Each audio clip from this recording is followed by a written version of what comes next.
See, we talk to ourselves at the rate of about 200 words a minute.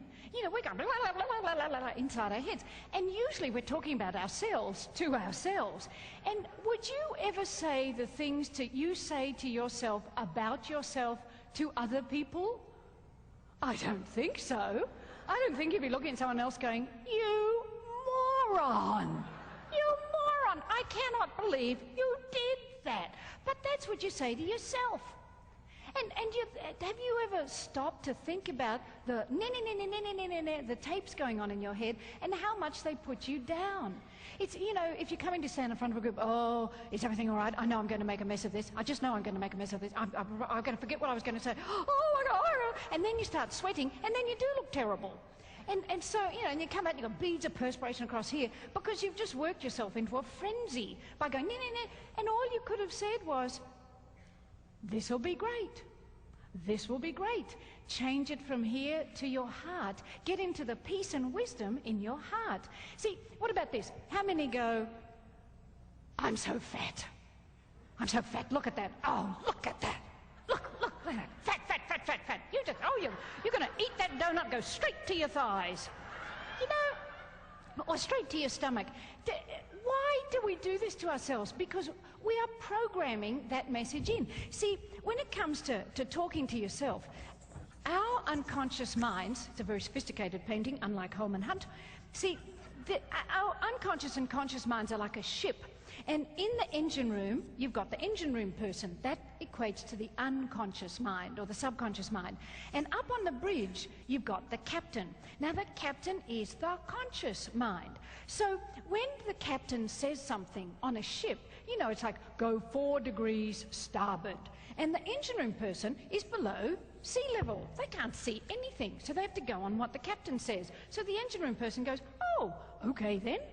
And they go 4 degrees starboard. Now, he doesn't or she doesn't know if they're heading for solid land, a truck, ice, what do you call those things? Iceberg. It doesn't know because they just got told to do this. Now, your minds are exactly the same. If you are saying things like, "Oh, that donut will go straight to my hips," the subconscious mind goes, "Okay then." And you will eat the donut and it will go to your hips. And then, here's the other one. Like, how many of you say, "I never remember names"?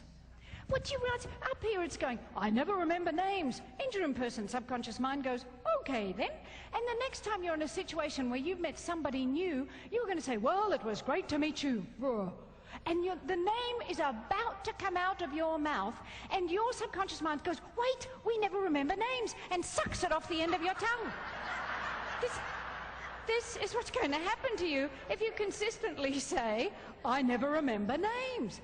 Like, how many of you are lucky getting car space? What do you call those things? We call them car parks in Australia. What do you call it? Parking space, okay. How many of you are lucky with parking spaces? See, look, like a third of the room.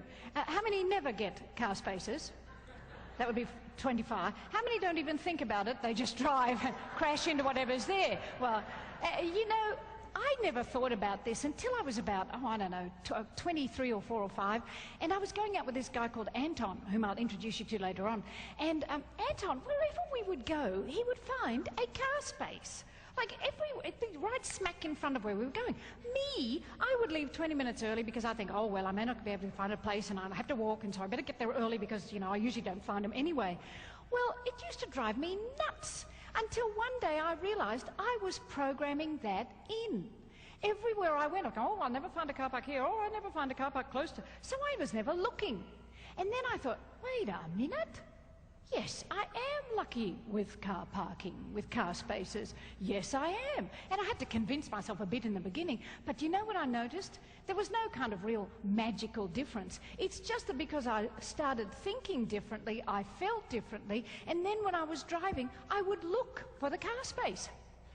And I found it. Sometimes I had to wait 20 minutes, but you know, I found it. So I want you to say to your new best friend in a minute, I'll give you time to think about it, the negative phrase that you use on yourself the most often, because it's garbage. Now, because we're looking through our hearts, not our eyes, when your new best friend says to you, "Well, the thing that I normally say about myself is that I'm too fat. Now you, talking to them, looking through your heart, is going to say, no, you're not. And then I want you to notice what happens between you. Now, don't talk forever, but just kind of notice, because someone's going to say, no, you're not, and your internal voice is going to go, yes, I am. And you would have this fight going, no, you're not, yes, I am, no, you're not, yes, I am. And you end up convincing yourself, yes, I am huge. I'm not just fat, I'm enormous. I'm a giant. It's a wonder this seat will stay sitting with me in it. You end up convincing yourself about this. So let's do this little exercise. One, do it, and then the other, okay? So think of the phrase you say to yourself that's negative most of the time. Go. 1, 2, 3. Turn to the person next to you. What's the phrase? Now, answer back, looking through your heart. Is he doing it? You look grumpy.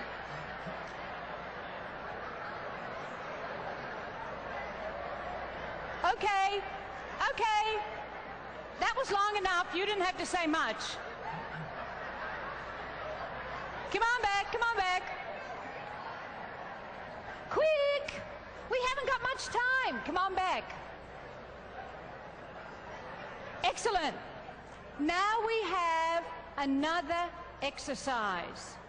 Come on back. If you don't listen, you won't hear the exercise. Here's the exercise. You're going to do the same thing again. On the count of 3, you're going to turn to your new best friend. You are going to repeat either the same or another negative phrase, if you have hundreds from which to choose. And as you say that negative phrase, when you finish, your new best friend, looking through their heart, is going to look at you and say, if you say so. And I want you to notice what happens. Because as soon as, if you go, oh, I'm so fat, and someone looks at you and goes, if you say so, inside, the engine room person sort of goes, well, I'm not that fat. It is a completely different set of circumstances.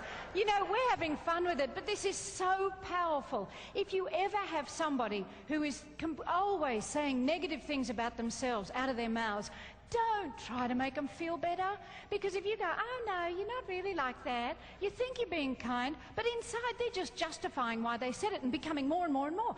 But if you look at them and go, if you say so, they go, they have nowhere to go. So okay, on the count of 3, you're going to say that, and then you're going to say, if you say so. Ready? 1, 2, 3, go.